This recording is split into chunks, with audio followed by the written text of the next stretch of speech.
والصلاة والسلام على رسول الله. النهاردة تاني حلقة معانا في سلسلة تصحيح التلاوة، والسلسلة دي مكملة لسلسلة التجويد اللي موجودة برضو في القناة.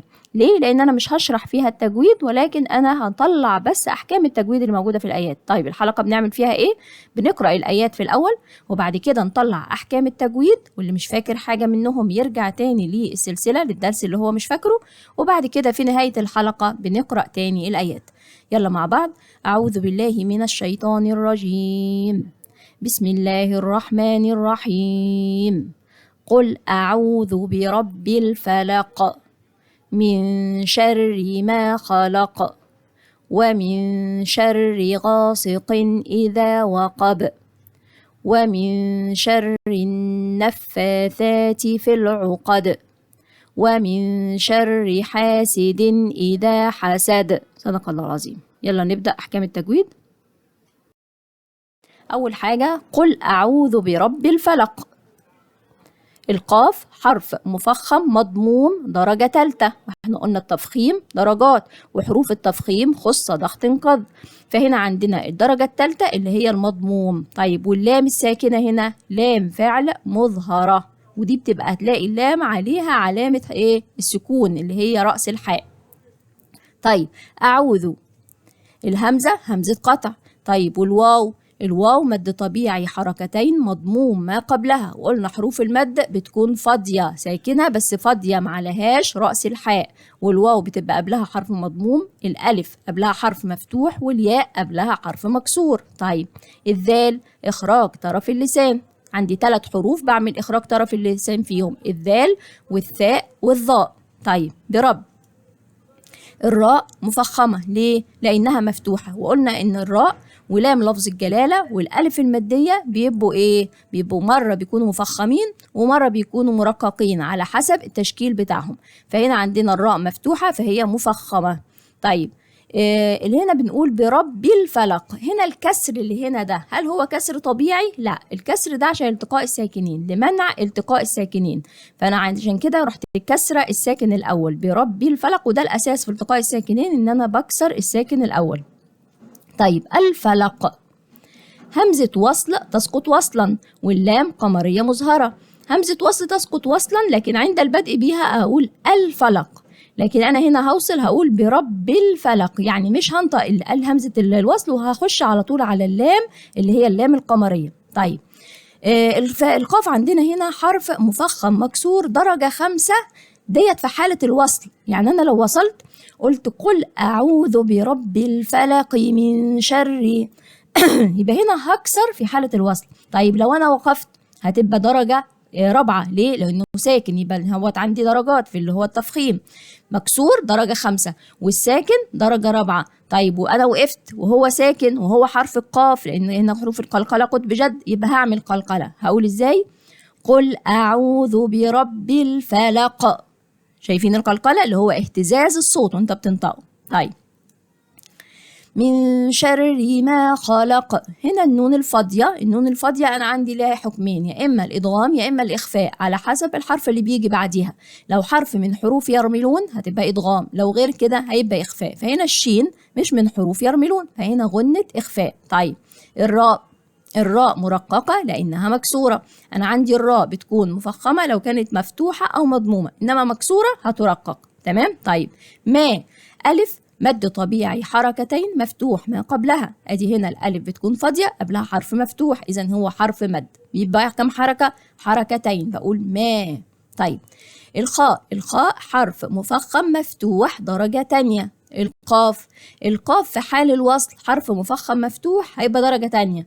طب لو أنا وقفت يبقى في حالة الوصل هيبقى مفتوح، في حالة الوقف هسكن، لأن ممنوع إن أنا أقف على حرف عليه تشكيل، لازم أقف على الحرف أسكنه ما ادهوش الحركة بتاعته، هسكنه فهيبقى درجة 4. طيب وهو حرف القاف يبقى من صفاته القلقلة، من شر ما خلق. تمام.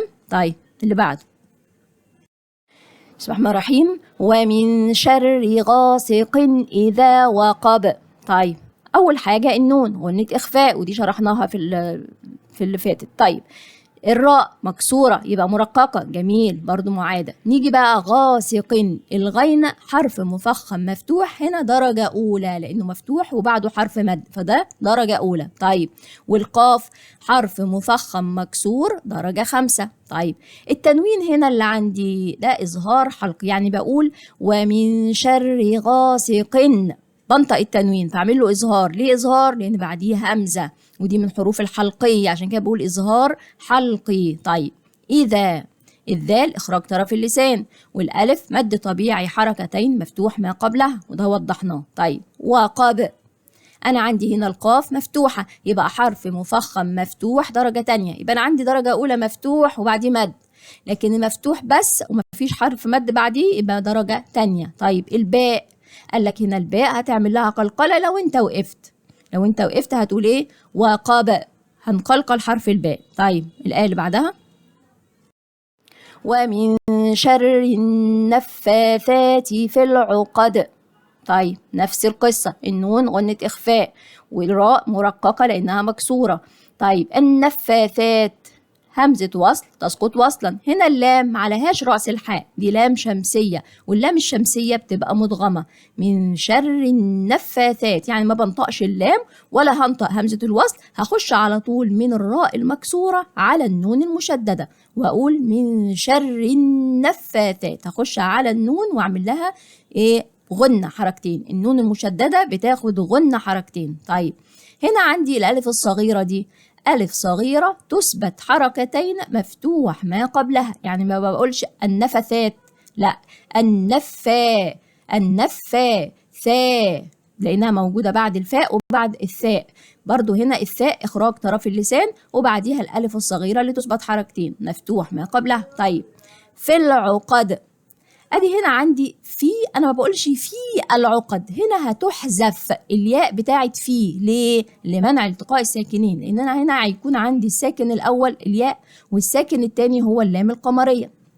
طيب عشان امنع التقاء الساكنين يبقى ايه؟ يبقى هقول في العقد، حذفنا يبقى هنا الياء تحذف في القراءه لمنع التقاء الساكنين. طيب همزه الوصل تسقط وصلا، واللام هنا لام قمريه مظهره. طيب القاف مفتوحة مفيش حرف مد بعديها يبقى درجة تانية، يبقى حرف مفخم مفتوح درجة تانية. طب الدال وقفنا يبقى لازم أسكن، وهي من حروف القلقلة قطب جد يبقى هقلقل، يبقى ومن شر النفاثات في العقد. تمام؟ وهنا بقول شري مش شري، محدش يقول شا، لا شا، ليه؟ لأن الشين من حروف مش من المفخمة، من الحروف المرققة، يبقى بقول شا. تمام؟ طيب آخر آية معانا ومن شر حاسد إذا حسد، برضو هنا ومن شر زي ما قلنا النون غنة إخفاء والراء مرققة لأنها مكسورة. طب حاسد ألف مد طبيعي حركتين مفتوح ما قبلها، والتنوين هنا إظهار حلقي، ليه؟ لأنه بعده الهمزة. طيب إذا الهمزة همزة قطع، والذال إخراج طرف اللسان، والألف مد طبيعي حركتين مفتوح ما قبلها. طيب حسد، هنا الدال هقف يبقى هسكن، يبقى هعمل قلقلة، لأن القلقلة لازم الحروف دي قطب جد تكون ساكنة، يبقى بقول ومن شر حاسد إذا حسد. طيب صدق الله العظيم. طيب آخر حاجة معانا هنقرأ السورة من أول. أعوذ بالله من الشيطان الرجيم، بسم الله الرحمن الرحيم. قل أعوذ برب الفلق من شر ما خلق ومن شر غاسق إذا وقب ومن شر النفاثات في العقد ومن شر حاسد إذا حسد. صدق الله العظيم، والسلام عليكم ورحمة الله وبركاته.